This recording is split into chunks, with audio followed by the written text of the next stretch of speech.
Olá, amigos e amigas da internet, irmãos e irmãs de Ideal Espírita. É com grande alegria que nós estamos aqui novamente com o último vídeo, a última parte da série As Quatro Atitudes Essenciais. Nós estamos analisando nessas nossas reflexões, buscando respostas do porquê aparentemente a fé do cristão nos dias atuais se apagou. Será que se apagou? O que aconteceu que nós não vemos mais esse dinamismo de servir a Jesus com tanto ardor, com tanto fervor, com tanta entrega, como nós víamos nos 3 primeiros séculos do cristianismo nascente? A tal ponto que naqueles momentos, aqueles espíritos preparados nas fileiras das ordens superiores de Jesus que vieram ao mundo, se entregavam de tal modo que regaram a sementeira do Evangelho com o próprio sangue. Mas faziam tudo isso com muita alegria. Nós temos inúmeros exemplos, basta citar a vida do apóstolo Paulo, brilhantemente relatada pelo Espírito Emmanuel, na grande obra que a doutrina espírita nos trouxe, que o mundo espiritual nos ofereceu, um grande presente, intitulado Paulo Estevão, que narra exatamente esses momentos grandiosos do cristianismo nascente. E o que aconteceu hoje? Por que os cristãos da modernidade se encontram tão tíbios, tão tímidos? É isso que a gente está tentando responder. E para isso nós fomos buscar lá no livro Atos dos Apóstolos, que foi escrito pelo evangelista Lucas, lá no seu capítulo 2, versículo 42, Lucas nos dá 4 atitudes. Já falamos 3 delas e hoje encerraremos com a última. Ele diz assim: e perseveravam no ensino dos apóstolos, na comunhão, no partir do pão e nas orações. Nós já falamos aí a importância do que são esses ensinos dos apóstolos, que é o estudo do Evangelho, a compreensão das letras do Evangelho, que naquela época se dava pelos primeiros escritos ou manuscritos, conforme a gente vai ver no próprio livro Paulo Estevão, os manuscritos de Levi, onde aqueles que não tiveram contato com Jesus liam os ensinos e os feitos do Mestre, compreendendo o porquê da vida, a razão do sofrimento e o porquê nós estamos aqui. Depois nós falamos na segunda parte sobre a comunhão, a importância da comunhão com o divino que existe em cada um de nós. Todos nós somos seres divinos. Trazemos em nós, por herança do Criador, essa essência divina, essa centelha divina. E como para aqueles apóstolos, aqueles discípulos, como eles percebiam isso.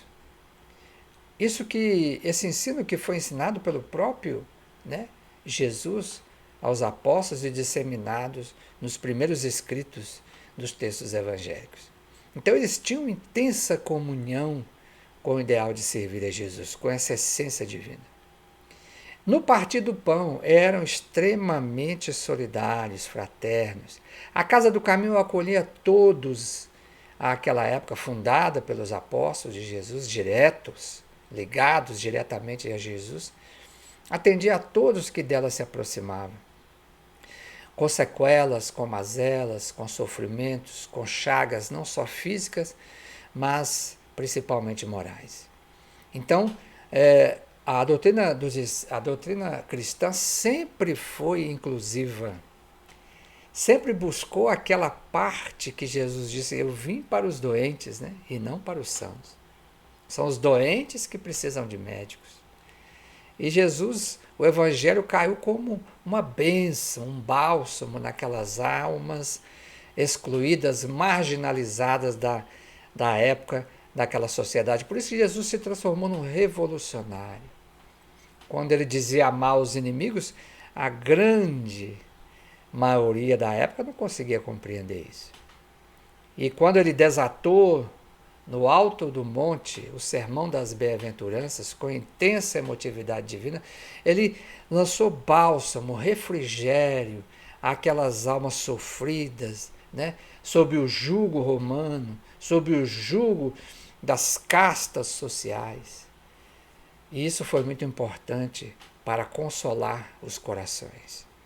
E hoje nós vamos falar de uma dessas perseveranças, né? Perseverança no ensino dos apóstolos, perseverança na comunhão, perseverança no partir do pão, no compartilhar. E hoje vamos falar da perseverança na oração. Então, o nosso tema de hoje, meus irmãos, é esse. Vamos aqui projetar os nossos slides para que a gente possa compreender um pouco mais dessas 4 atitudes essenciais. Lembrando que elas se interligam. Nós vamos falar nisso ao final de hoje. Elas não são estanques, né? Uma é combustível para a outra e se retroalimentam. Então nós estamos aí, vamos falar hoje sobre a oração. Porque dentro daquelas 4 atitudes, os apóstolos, né, perseveravam nas orações. E aí trouxemos uma passagem da Epístola de Tiago, capítulo 5, versículo 16, que diz: a oração feita por um justo pode muito em seus efeitos. Isso é muito importante porque precisamos compreender a importância de ser um homem justo naquela época. Os textos evangélicos dizem que José, que era o pai de Jesus, era um homem justo, obediente a Deus. Simeão, que foi aquele que acolheu Jesus, ainda pequenino, bebê, nos braços, quando Maria o levava para os ofícios no templo, e diz que agora ele podia descansar porque os olhos dele haviam visto a salvação. Há um texto belíssimo de Humberto de Campos, no livro Boa Nova, que narra, né, esse encontro de Simeão e Ana com Jesus ainda bebê. E, obviamente, que essa justiça, esse homem justo, obediente a Deus, era o que vigorava aquela época, nos primeiros cristãos. Eles viviam o objetivo deles, como vai nos dizer o apóstolo Paulo, na questão 1009 do Livro dos Espíritos, quando ele diz, na mensagem que ali deixou, ele diz que o fim, ou seja, o objetivo da humanidade é gravitar em torno da unidade divina. E era isso que esses cristãos faziam, né? E uma oração de uma criatura dessa pode muito, conforme nós vamos ver aqui. E precisamos resgatar isso nos tempos atuais. Precisamos resgatar o poder da oração, que nós ainda engateamos no seu entendimento, na sua compreensão. E aí, nós vamos projetar aqui de novo a passagem, né? Porque ele realmente é o nosso modelo e guia. E Lucas retrata bem aqueles que querem copiar esse modelo e guia, quais são as atitudes que nós devemos ter, e que é exatamente o versículo que nós estamos analisando. E perseveravam no ensino dos apóstolos, na comunhão, no partir do pão e nas orações, né? Está lá em Atos dos Apóstolos, escrito pelo evangelista Lucas, a pedido inclusive de Paulo, nós vamos ver isso lá no livro Paulo e Estevão, no capítulo 2, versículo 42. E aí nós trouxemos um conceito que é dado pelo próprio Jesus, quando nos ensinou a oração dominical, nos ensinou a orar. Ele diz, lá em Mateus, capítulo 6, versículo 6, ele diz, tu, porém, quando orares, entra no teu quarto interno e, tendo fechado a porta, ora ao teu pai em segredo, e teu pai que vê no segredo te recompensará. Ora, Jesus não falava, meus irmãos, para corpos físicos. Jesus falava para espíritos imortais. E claro que muito das suas falas continham alegorias, que mais tarde nós fomos compreendendo à medida do amadurecimento da humanidade, amadurecimento moral, intelectual, filosófico, científico. E nessa frase está muito claro, existe um espaço interior. É nesse espaço que estamos conectados com o divino, com o nosso Pai Celestial. Então, quando ele diz para entra no teu quarto interno e tendo fechado a porta, ou seja, buscando aprofundar o foco, a atenção, a escuta a essa centelha divina que habita em nós, nós nos fechamos aos apelos exteriores. Então, nos momentos da dificuldade, a oração promove isso. Ela nos tira das circunstâncias, muitas vezes tumultuadas, do mundo exterior, e às vezes até do nosso mundo interno, nos tira da superficialidade e nos leva para esse cantinho, onde ali estamos conectados com o Pai. E o Pai, em segredo, porque essa conexão é íntima, é individual de cada um de nós, embora seja coletiva, porque o Criador é o Pai. Quando Jesus diz a oração dominical, ele diz Pai Nosso. Então ele é Pai de todos nós. Mas ele tem uma conexão íntima com cada um. E ali o Pai que vê no segredo te recompensará. Ora, a recompensa ela é uma palavra que traduz algo que é dado depois de um esforço que fizemos. Então, nós precisamos tornar, nós vamos ver lá adiante, a oração natural. Mas para isso eu preciso praticá-la. Aqueles seres do cristianismo nascente, nos 3 primeiros séculos da era cristã, eles oravam continuamente. Eles buscavam essa sintonia contínua. Jesus havia ensinado em todos os momentos. No Getsemane, antes da sua crucificação, ele estava em comunhão com o Pai. No Monte das Oliveiras, no horto, ele estava sempre em comunhão. Muitas vezes, nas passagens dos evangelistas, é dito que Jesus, depois de atender a multidão, se retirava para um lugar sozinho e entrava em comunhão com o Pai. E ele mesmo disse, eu e o Pai somos um, mas ele já tinha consciência dessa conexão com o Pai, porque é um ser crístico, governador espiritual da Terra. Nós ainda estamos buscando isso. Então, nós vamos ver que, para isso, nós não podemos desconhecer que esse quarto interno nos mostra uma coisa. Emmanuel, no livro Consolador, na questão 32, ele diz, em todo homem repousa a partícula da divindade do Criador, com a qual pode a criatura terrestre participar dos poderes sagrados da criação. É através desse quarto íntimo, desse templo interno, dito pela poetisa Alta de Souza, volve ao teu templo interno e abandonado, a mais alta de todas as capelas, e as respostas mais lúcidas e belas hão de trazer-te alegre e deslumbrado. Então, esse voltar para dentro, nós precisamos ter essa consciência. Porque se olhamos para o espelho e achamos que somos esse corpo físico, esse nome, essa identidade, esse CPF, estamos muito na superficialidade. Estamos no campo da personalidade, conforme nós veremos a seguir, e Leon Denis vai nos dizer isso. Mas há algo além. Viktor Frankl vai dizer que o que o manteve vivo nos campos de concentração foi que ele percebeu que havia um ideal pela vida, que dentro de nós existe um núcleo saudável, imune a todos os horrores que aconteciam ao redor dele, nos campos de concentração da horrenda Segunda Guerra Mundial.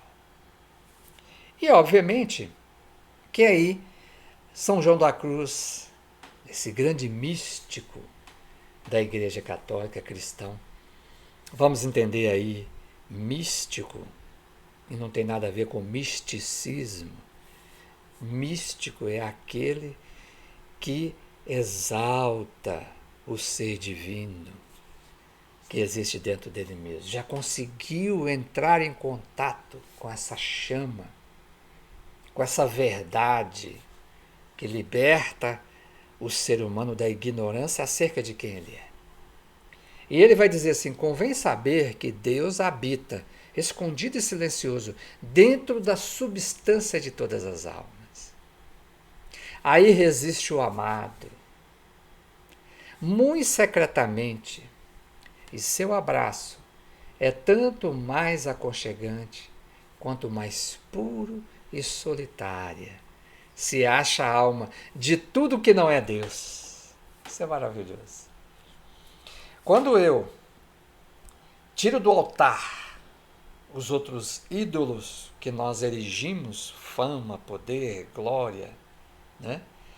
Riqueza material, não compreendendo que isso não são deuses, isso são meios para que a gente possa alcançar a verdadeira centelha divina que existe em nós. E isso não são os objetivos para os quais nós estamos aqui. Quando eu retiro tudo que não é Deus, quando eu passo a fazer essa adoração, e nós vamos ver que um dos atributos da oração é a adoração. Quando eu faço isso, eu entro nesse estado, nessa substância divina que existe em nós. Isso é muito profundo, meus amigos, porque isso retrata algo que nós perdemos nessa correria do dia a dia, alucinante, em busca das coisas fora de nós.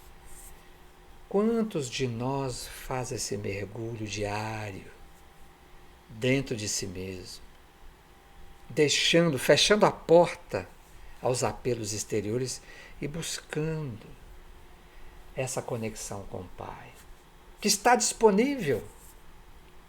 Mas é preciso nós compreendermos esse mecanismo, essa estrutura psíquica através da qual o Espírito se manifesta aqui no mundo físico. Enquanto nós compreendermos que não somos a personalidade, que não somos o corpo físico, que não somos o nome, que não somos títulos acadêmicos, que não somos destaque social, que não somos absolutamente um número de identidade, mas que somos uma criação divina, vai ficar muito difícil a gente buscar o Criador fora de nós. Porque quando a gente se conecta internamente, a gente acha Ele. A gente consegue perceber o Deus em tudo que nos rodeia. E tantas coisas que antes a gente rejeitava como se fossem coisas profanas, mundanas, que isso aí já é um outro extremo, passam a ser coisas divinas. Os Espíritos nos disseram isso. No capítulo Sede Perfeito do Evangelho segundo o Espiritismo, lá, no item que ele fala do homem no mundo, ele diz assim: não, vivei no mundo como vivem os homens. Fazei todas as coisas, sacrificai-vos mesmo às frivolidades, mas fazei tudo com sentido de elevação. É essa busca que esses cristãos da antiguidade já conseguiam. E um dos recursos que eles usavam para fazer essa viagem, essa auto-investigação, era exatamente a prece. E aí nós vamos ver Leon Denis, no livro O Problema do Ser, do Destino e da Dor, lá no capítulo 20, intitulado As Potências da Alma, ele vai falar dessas duas esferas de expressão. Há em toda a alma humana dois centros, ou melhor, duas esferas de ação e expressão. A gente fica nessa exterior, como esse satélite, esse planeta, orbitando em torno da estrela. A gente acha que é essa exterior. Vamos ver o que Leon Denis nos diz mais. A outra interna, profunda, imutável, é, ao mesmo tempo, a sede da consciência, a fonte da vida espiritual, o templo de Deus em nós. Essa é a nossa essência. Essa sobreviverá a todas as transformações inclusive quando adentrarmos, daqui a milhões e milhões de anos, o reino dos espíritos puros. Ela é, já hoje, mas não temos consciência. Não temos ainda consciência desse ser divino que somos. E as vozes do mundo maior dizem que evoluir é tomar consciência. A personalidade, que é essa que está rodando, exterior, tomar consciência desse ser divino que nós somos. E aí, nós vamos falar da exterior, essa que a gente se confunde, que a gente olha para o espelho, que a gente se auto-observa e nos confundimos com ela. Ele diz, uma delas, a exterior, manifesta a personalidade, o eu, com letra minúscula, também chamado de ego, com suas paixões, com suas fraquezas, sua mobilidade, sua insuficiência. Enquanto ela for reguladora de nosso proceder, teremos a vida inferior, semeada de provações e males. Então, qual é o mecanismo? Nós temos que fazer essa, como um satélite que gira em torno do Sol, como um planeta, fazermos com que essa personalidade reflita a luz desse Sol. Tomarmos consciência desse Sol que existe em cada um de nós. E aí, Leon Denis complementa dizendo, é somente quando este centro, o centro interno, esse centro de ação domina o outro, domina o externo, quando suas impulsões, que vêm de dentro, em forma de intuição, porque é diferente, quando nós ouvimos as vozes dos seres espirituais e entramos em sintonia com eles, nós chamamos de inspiração. Mas a intuição, que Emmanuel chama da mediunidade do futuro, é quando ouvimos a voz do nosso ser divino. Quando suas impulsões nos dirigem, quando nos deixamos dirigir por essas intuições, que se revelam nossas potências ocultas. As potências ocultas da alma vêm à tona, são desabrochadas. E que o espírito se afirma em seu brilho e beleza. É por ele, por esse núcleo divino, que estamos em comunhão com o Pai. É o quarto interno que Jesus falou, que habita em nós. Ficamos procurando Deus em tantas coisas e Ele está em nós, próximos de nós. Quando Jesus, o Evangelho de Mateus é cheio dessa frase, o reino de Deus está próximo, o reino dos céus está próximo. Por quê? Porque está em nós. O próprio Jesus disse que Ele não vem com aparências exteriores, porque está em nós. Segundo as palavras do Cristo, com o Pai, que é o foco de todo o amor, o princípio de todas as ações. E se nós nos abrirmos a Ele, e aí dos recursos que o Criador nos dotou para que a personalidade que gravita, que se expressa aqui no mundo físico, que tem suas fraquezas, que tem suas paixões, para que ela se conecte com esse ser divino, nós temos um recurso extraordinário, que é a oração. Essa oração constante, essa ação constante, esse pensar contínuo, porque a oração é pensar continuamente em Deus, esse agir de acordo com os ditames do amor, vai fazer com que ao final da existência, Paulo pudesse dizer, já não sou eu que vivo mais, mas é o Cristo que vive em mim. Tamanha a conexão da própria essência divina de Paulo com o Cristo, que é o intermediário entre nós e o Pai. A oração, então, ela é um divino movimento, vai nos dizer Emmanuel, no livro Pensamento e Vida, capítulo 26. É um divino movimento do espelho de nossa alma, no rumo da esfera superior, para refletir-lhe a grandeza. E a gente fica pensando do espelho da alma, esfera superior, a gente fica pensando em algo fora de nós, lá nas estrelas. Ali existe a presença transcendente de Deus. Sim, a natureza é um livro divino em todas as suas expressões. As leis que regem o universo físico são leis divinas, mas existe o aspecto imanente do Criador. presente em cada um de nós. E Emmanuel está dizendo que a oração pega o espelho como se fosse uma grande antena dessas que ficam captando, né, sinais que vêm do espaço, só que é voltada para dentro. E passamos a auscultar a esfera superior que existe em nós. É nela que estamos conectados com o Criador, a fim de que a personalidade possa refletir a sua grandeza. Isso é maravilhoso. Reportamos aqui ao apelo vivo do Espírito às potências celestes. Quer vestido de forma verbal, quer absolutamente sem ela, na silenciosa mensagem da vibração. Mensagem essa que atinge por vibração o nosso ser, aí caracterizado como espírito, porque aí estamos todos em conexão. É curioso que isso acontece também no mundo exterior. Kardec vai nos dizer que os espíritos superiores, a morada deles é o Sol. E eles, cada Sol está conectado com os sóis infinitos do universo. Então, olha que interessante, nós internamente também estamos conectados a todos. Aquele que eu olho a cada dia que eu saio à rua, que eu não reconheço, que senta ao meu lado no ônibus, no metrô, são meus irmãos, embora eu ainda não os reconheça. E por que eu ainda não reconheço? Porque eu não tenho consciência dessa essência divina que habita em mim. O dia que eu tiver essa consciência, eu vou poder reconhecer o meu irmão. Então, é uma mensagem silenciosa, é uma vibração silenciosa, é um canal silencioso. Por isso Jesus disse, entra no seu quarto interno, fecha a porta.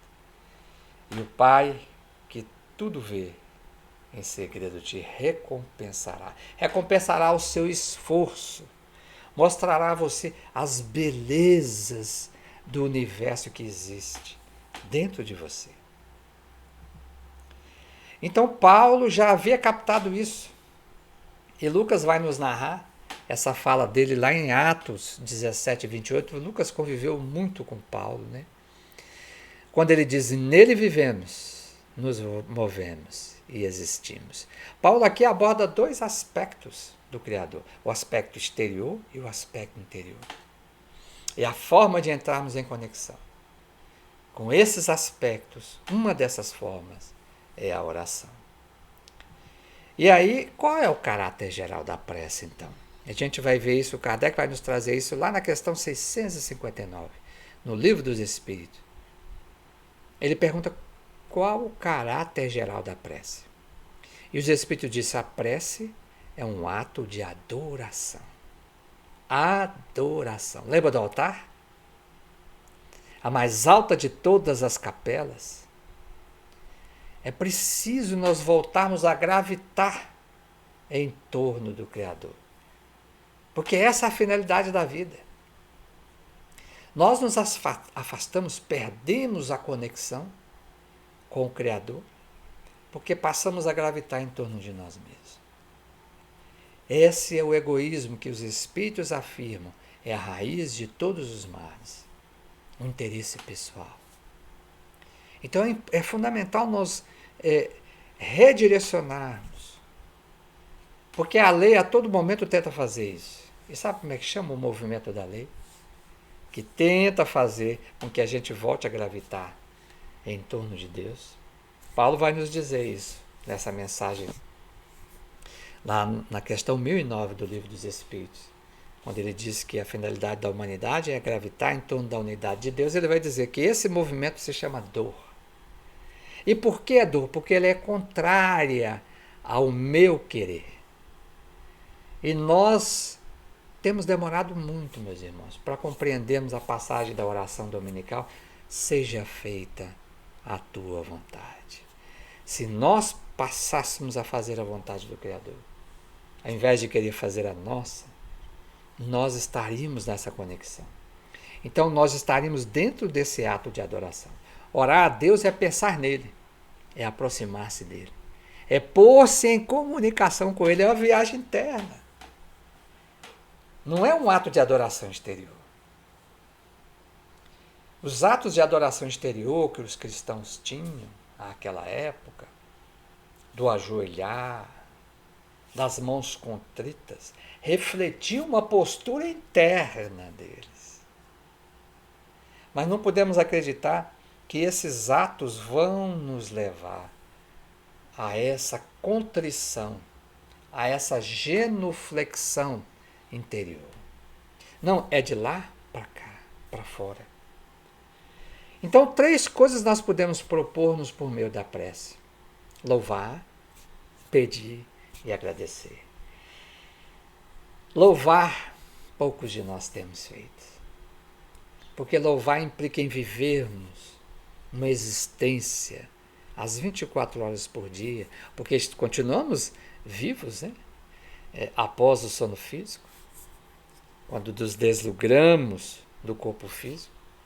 A vida ela é única, desde que fomos criados, ela jamais terminará, porque somos seres imortais, ela é um presente. O presente da imortalidade nós ganhamos do Criador. Mas as existências são várias.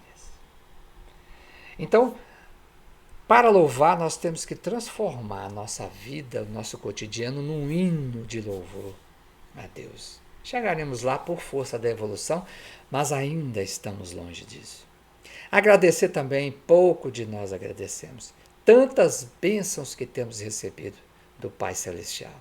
Tantas, que inclusive bênçãos anônimas que a gente não faz a mínima ideia, só teremos a condição de avaliar depois da desencarnação. Em nossos colóquios de reavaliação reencarnatória com aqueles que patrocinaram a nossa vinda para o mundo. Mas nós gostamos muito de pedir. Mas será que temos sabido fazer a nossa rogativa, a nossa súplica? É isso que nós vamos ver. Então, oração e atenção. Está lá no livro Coragem, capítulo 24, uma mensagem belíssima de Emmanuel, que ele diz assim: oraste, pediste, desfaze-te, porém, de quaisquer inquietação, e asserena-te para recolher as respostas da divina providência. Quando eu peço, gente, realmente com consciência, com fervor, sem duvidar, nós precisamos ter essa serenidade. Tirarmos de nós a inquietação e prestarmos atenção. Por quê? Em seguida, presta atenção. Algo virá, por alguém ou por intermédio de alguma coisa, doando-te na essência as informações ou os avisos que solicites. Isso tem muito a ver, para que a gente perceba isso, nós temos que ter essa lucidez de estarmos calmos, independente do que for. Se aquilo que vier não estiver de acordo com com o meu desejo, eu me submeterei. Porque eu sei que é o melhor para mim. O Criador sabe o que é melhor para cada um de nós. Então é preciso eu ter esse olhar de me submeter àquilo que o Pai está me direcionando. E aí, se eu fizer isso, Emmanuel diz, mais que isso, as respostas do Senhor às tuas necessidades e petições muitas vezes te buscam através dos próprios sentimentos. Olha aí, vem daquele espaço interno a te subir do coração ao cérebro. Vem aquela resposta que sobe, que vem à tona. Ou dos próprios raciocínios a te descerem do cérebro ao coração. Vem a inspiração. Porque nós irradiamos. Os Espíritos dizem a Kardec que nós somos um centro. O Espírito é um centro que irradia. Então, se eu, através da oração, me conecto com a minha essência divina, eu também irradio para o cosmos. E aí, se essa oração é sincera, aproximam-se de mim os prepostos dos planos mais altos, que vêm nos trazer inspirações, que chegam ao nosso cérebro e vêm até o nosso coração. Mas nós precisamos estar atentos, conhecermos esse mecanismo.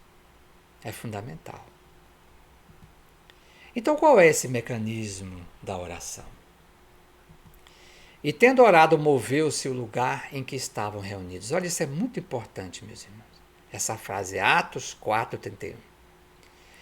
Isso é muito importante porque Emmanuel, inclusive, tem uma lição belíssima que ele comenta essa passagem. E quer dizer que moveu-se o lugar, ok. A gente pode levar com os conhecimentos espíritas que temos para a questão mediúnica de efeito físico. Mas vamos levar para algo que está por trás da letra, algo mais espiritual. Que é o quê? Moveu-se o lugar em que estavam reunidos, mudei de sintonia. Me movi daquela faixa de angústia, de desespero, de dúvida, de desesperança, de desânimo, de abatimento. E quando eu oro, com todo esse processo que temos falado até esse momento, com essa consciência, com essa certeza, com essa confiança, quando eu oro, o meu padrão interno, emocional, mental, espiritual muda, porque eu conecto com as faixas superiores da vida que habitam dentro de mim mesmo, com esse núcleo divino que está em permanente sintonia com o Pai. Então move-se o lugar. E aí nós vamos entender falarmos um pouco da casa mental, que está lá no livro No Mundo Maior, capítulos 3 e 4, ditado por André Luiz, Francisco Cândido Xavier, quando o benfeitor Calderaro vai nos dizer da nossa casa mental e de 3 espaços, 3 andares que existem nessa casa mental. O subconsciente é simbolizado aí por esse SC, que é o nosso passado, a residência dos nossos impulsos automáticos, que simboliza o sumário vivo dos serviços que já realizamos, de tudo aquilo, está tudo gravado, e que sintetiza os hábitos e os automatismos, que muitas vezes nos governam, porque não temos consciência dele. E o joio da parábola de Jesus, do joio do trigo, cresceu, segundo a parábola, ele cresce para que a gente possa diferenciá-lo. Estamos no momento da ceifa. Esse é o momento da ceifa. Momento esperado por todos nós que estamos reencarnados. E às vezes estamos deixando isso passar.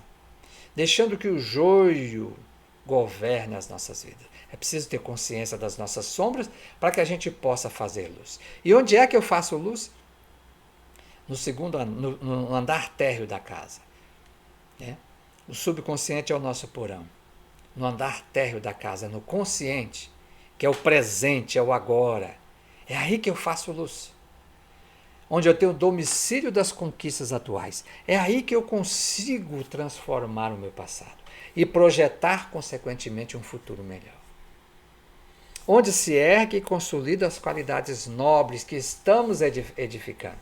Emmanuel vai dizer numa mensagem belíssima, intitulada Culto Cristão no Lar, que nós somos o 5º evangelho inacabado, que estamos escrevendo com os nossos próprios testemunhos. E onde a gente escreve? No agora, no presente.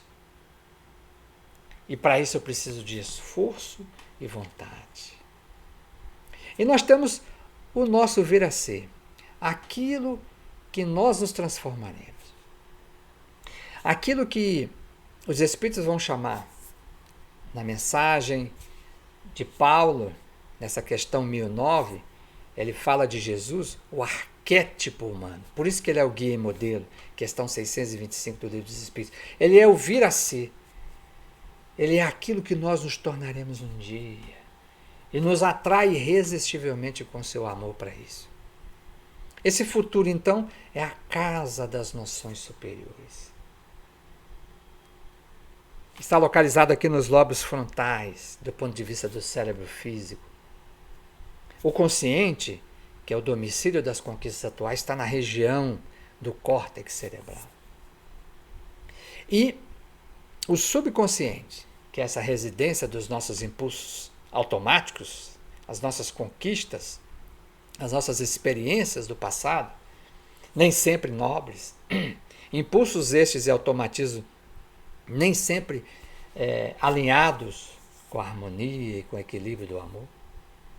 Esse está localizado nessa base, nesses gânglios basais, essa parte de trás do cérebro. Então, a casa das noções superiores indica as eminências que nos cumpre atingir, indicam os padrões da lei de progresso, tudo aquilo que nós é o vir a ser, que nós nos transformaremos. Como a semente do carvalho, não imagina nunca que um dia se transformará naquela árvore frondosa. Então é o ideal, a meta superior. É daí que flui a inspiração, a intuição para o andar térreo, para o consciente. Quando nós oramos, nós vamos até esse espaço. André Luiz, no livro Evolução em Dois Mundos, diz que existem neurônios nessa região dos lóbulos cerebrais, dos lóbulos frontais, que captam as impressões mais sutis e secretas da alma.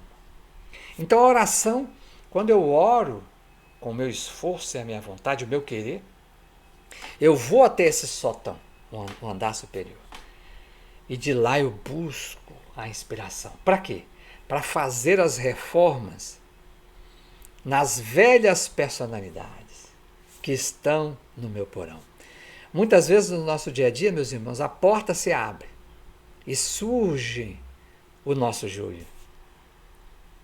Surgem os móveis velhos, antigos, corroídos, e eu preciso fazer uma pátina nesse móvel. Eu preciso substituir essa mobília carcomida que está no meu porão, fruto dos meus equívocos do passado, por uma mobília nova. E a oficina que eu faço isso é exatamente no térreo da casa mental, no consciente, no agora, no momento presente.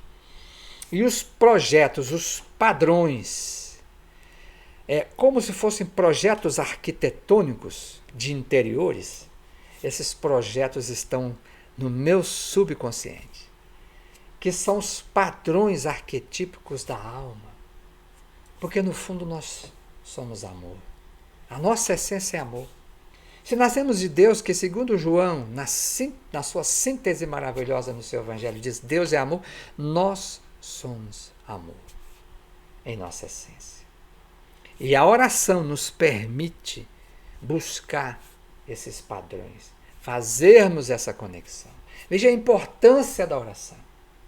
E é por isso que a gente muda de lugar quando ora. Eu saio do meu passado, do subconsciente, saio das prisões que eu mesmo criei, desses automatismos e hábitos, e por um momento eu entro, através da oração, naquilo em que eu me tornarei, no reino dos céus que habita aí, em essência, mas que eu não tenho ainda a consciência de que eu trago dentro de mim mesmo. Isso é muito bonito, essa chave que a doutrina espírita nos dá para compreendermos. E, obviamente, que aí nós vamos ter essa conexão. Mente, cérebro e coração. Né? Isso está lá no livro O Pensamento e Vida, no capítulo 1, O Espelho da Vida, onde Emmanuel diz assim, definindo a mente, esse grifo aí, essa expressão a mente fomos nós que colocamos, só para contextualizarmos o texto que nós tiramos da obra, definindo-a por espelho da vida, reconhecemos que o coração lhe é a face e que o cérebro é o centro de suas ondulações. Então, para Emmanuel, mente é cérebro e coração.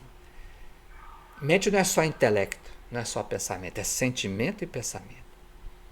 Gerando a força do pensamento, que tudo move, olha aí. E a oração moveu de lugar. Tudo move, criando e transformando, destruindo e refazendo, para acrisolar e sublimar. Quando nós oramos, nós entramos nessa conexão, através do sentimento, com o divino que habita em nós. E nós vamos ver numa outra passagem, aliás, nesse mesmo capítulo, que Emmanuel nos dá a equação da vida. Ele diz que o reflexo, ou seja, aquilo que acontece fora de mim, esboça a emotividade. Logo vem uma emoção, um sentimento. A emotividade plasma a ideia. Então todo o pensamento nasce, a base do pensamento é a emoção, é o sentimento. O pensamento determina a atitude e a palavra, que controlam por sua vez a ação. Então tudo começa no sentir. E a oração me conecta com esse fulcro, com esse cerne de amor que eu trago em mim mesmo. E eu começo a modificar a minha forma de ver a vida. Eu me transformo. Eu crio um novo mundo. Eu consigo ver além daquilo que eu via.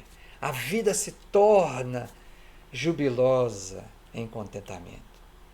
Eu destruo o mundo antigo, o velho homem, e refaço tudo.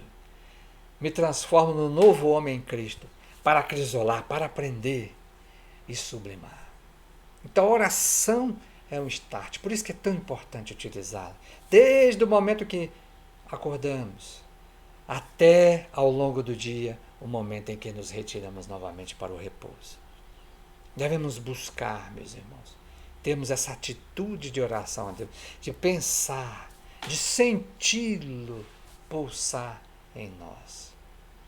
Era isso que os cristãos daquela época faziam. Por isso que eles iam para os circos serem devorados pelos leões, felizes por regarem a sementeira do Evangelho com o próprio sangue da existência em que ali estavam servindo a Jesus. Então a gente vai afinando, a oração serve para afinar essas duas expressões, né? O coração e o cérebro. A prece impulsiona as recônditas energias do coração, libertando-as com as imagens do nosso desejo, por intermédio da força viva e plasticizante do pensamento. Aí a oração, quando faz essa conexão, e eu começo a trazer isso para as minhas atitudes, eu começo a ter uma atitude diferente. Diante de uma discussão, eu entro em oração. Eu me desconecto daqueles padrões rasteiros vibracionais. Eu pairo altaneiro vibracionalmente sobre toda a cólera, o possível rancor, a possível ira. Eu não aceito o presente de grego que estou me oferecendo naquele momento, porque eu estou numa outra vibração. O meu coração e a minha mente estão num outro patamar vibracional. Portanto, a minha atitude é de serenidade, não é isso? A emotividade plasma a ideia determina a atitude e a palavra. Nesse momento até eu sou capaz de silenciar. E que maravilha de palavra é o silêncio. E aí, isso determina a minha ação. E com a ação eu determino o meu futuro. Porque a gente sabe que as sementes da minha ação são a causa que vão gerar os efeitos que são o meu futuro. Olha a importância da oração nos momentos críticos.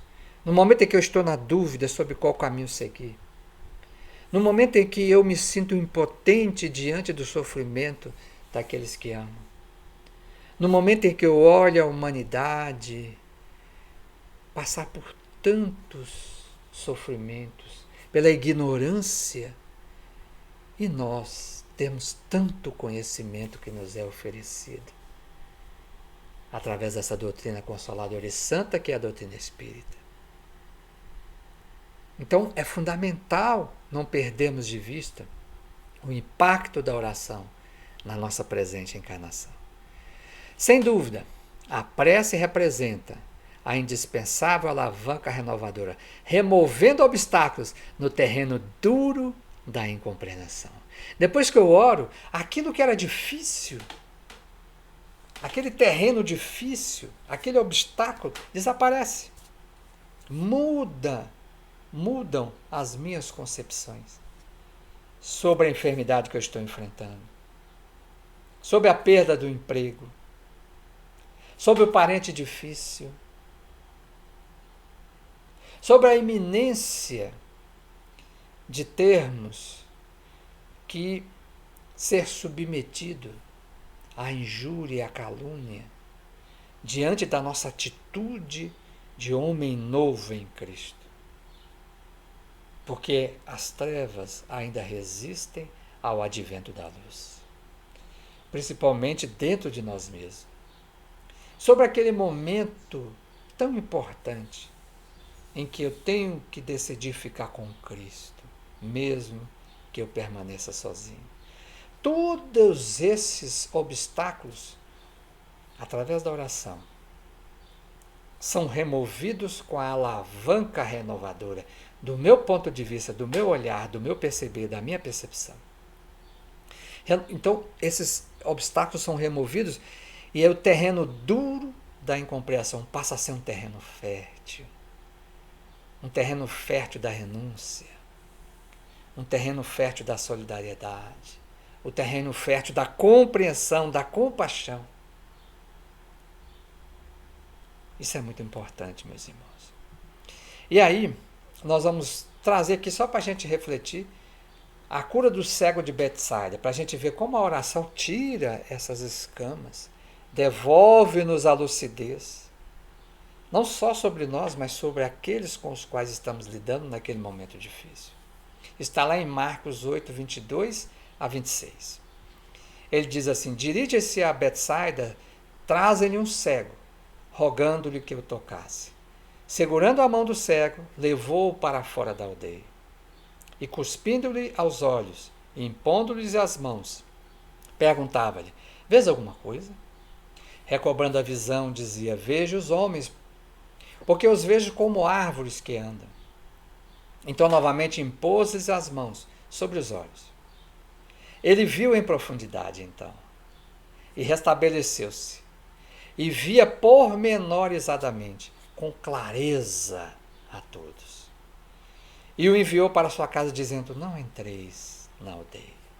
Essa passagem é extraordinária, porque o fato de Jesus ter curado esse cego fora da aldeia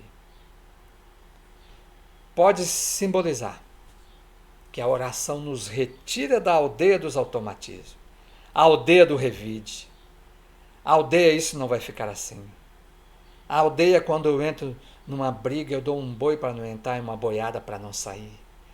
Esses clichês que representam o nosso homem velho. Isso é uma aldeia que nos prende, limita-nos. Quando eu oro, é como se o Cristo me retirasse daquela aldeia. Uma aldeia mental.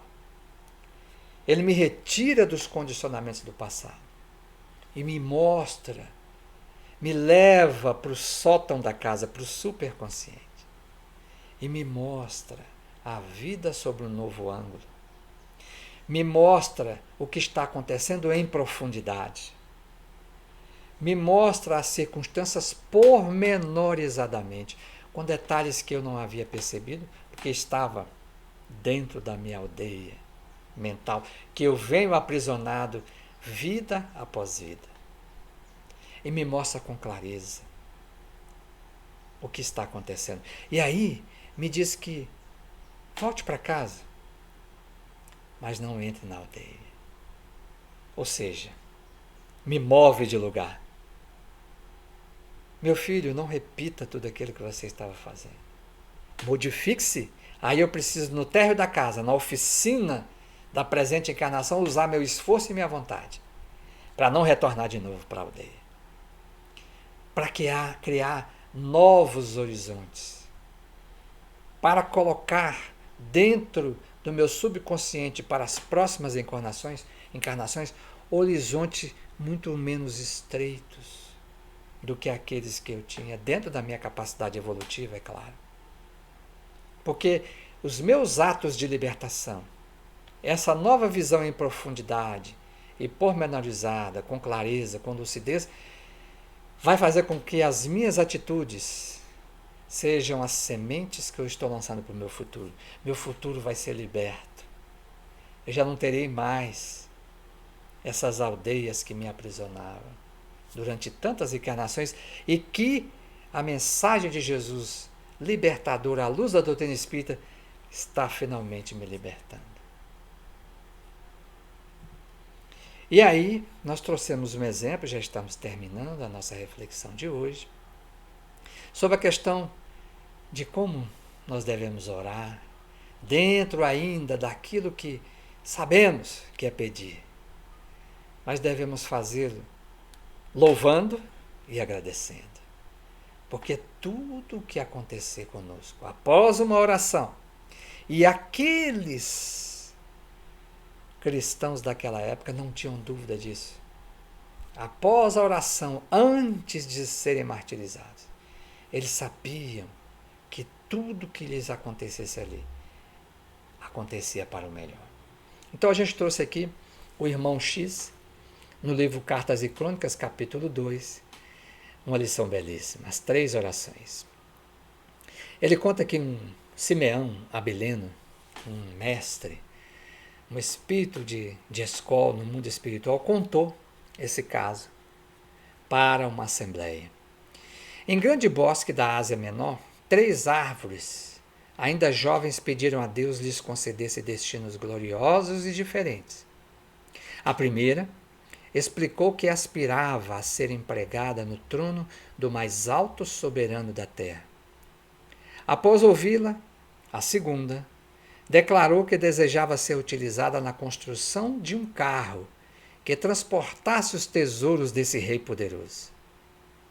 E a terceira, por último, disse então que almejava transformar-se numa torre nos domínios desse potentado para indicar o caminho do céu.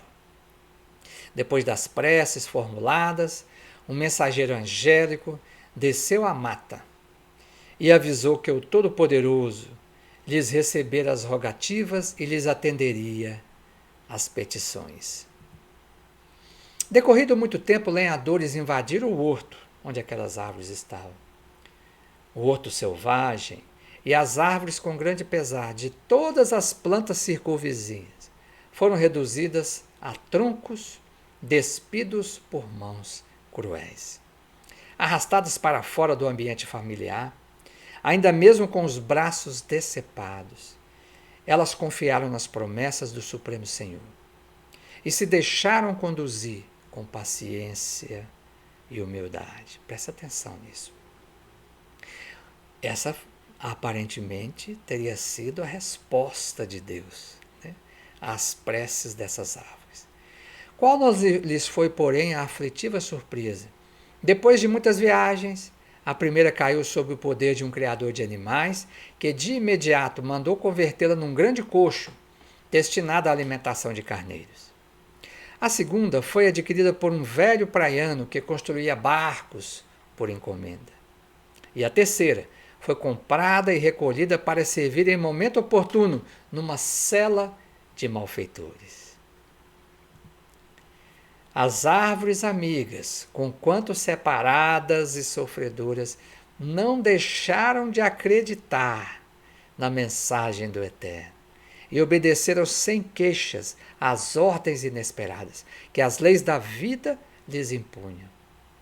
No bosque, contudo, as outras plantas tinham perdido a fé no valor da oração.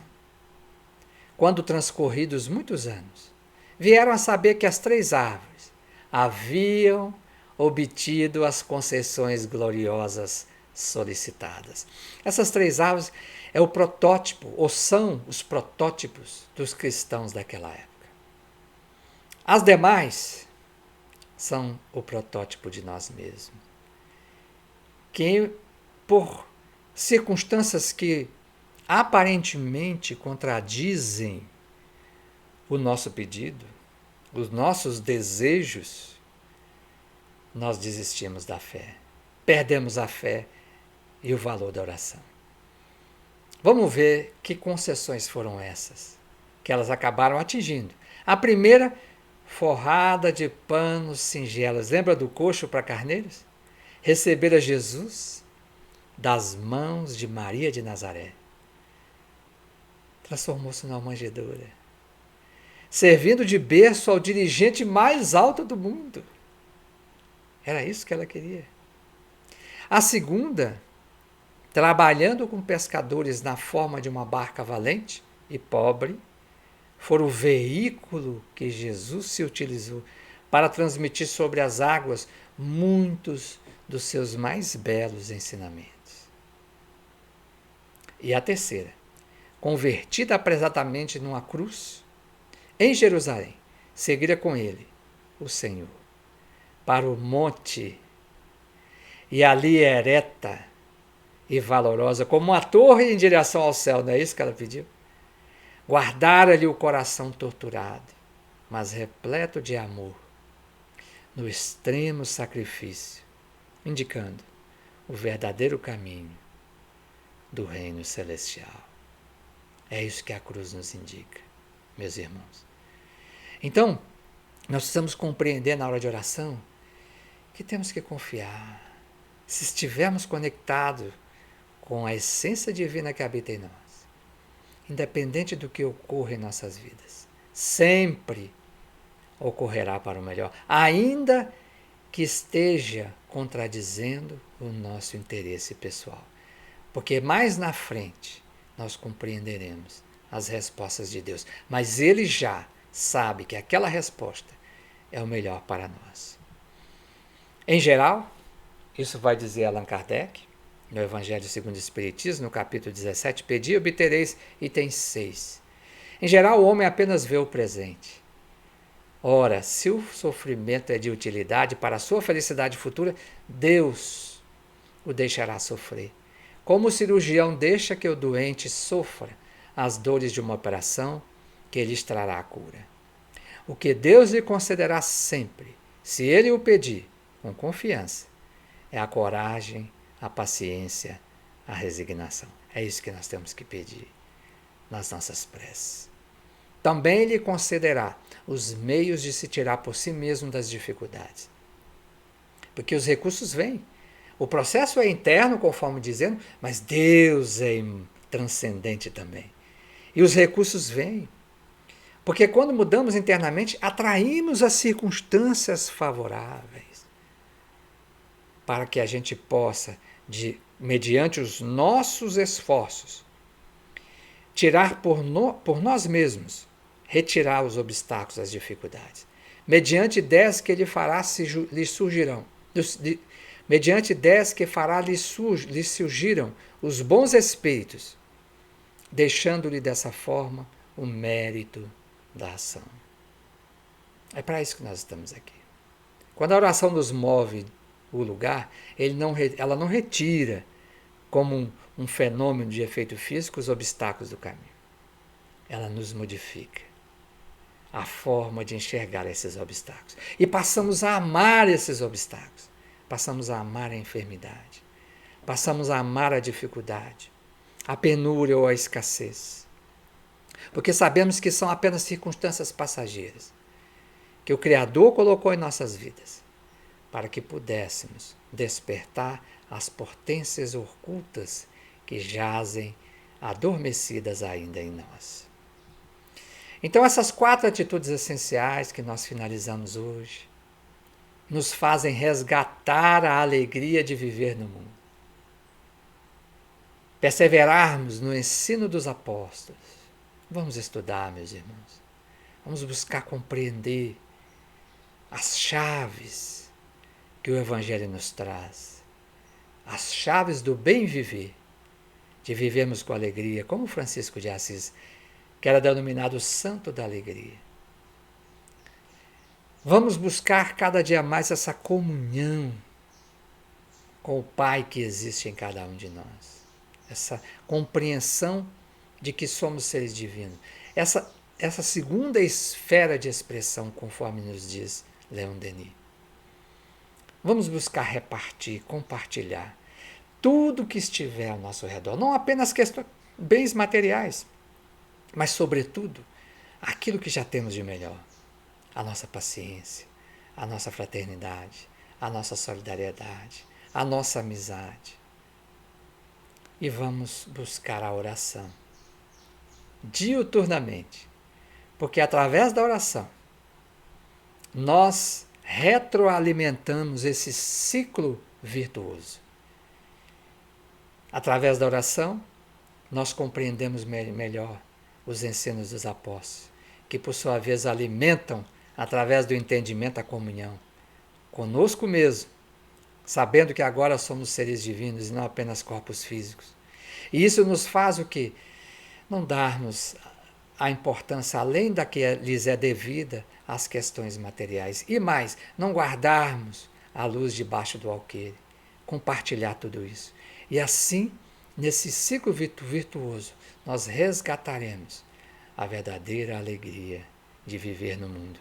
E teremos uma eclosão, um renascentismo do cristianismo, que é o prenúncio de uma nova era, em que seremos felizes somente por termos recebido a oportunidade de servir ao Rei dos Reis.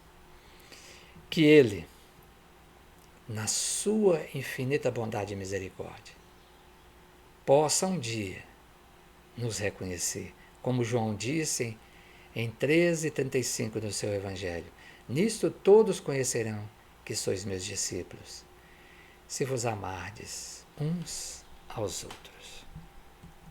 Meus amigos, nós agradecemos essa oportunidade dessa série que fizemos em conjunto, dessas reflexões que somente a bondade de Deus pode propiciar a cada um de nós. Que permaneçamos juntos e que possamos a cada dia aproveitar esse néctar, esse banquete espiritual, que a doutrina espírita, na sua proposta de cristianismo redivivo, nos oferece a cada passo da nossa presente jornada. Muita paz, saúde e alegria a todos. Que Deus e Jesus continuem nos abençoando hoje e sempre.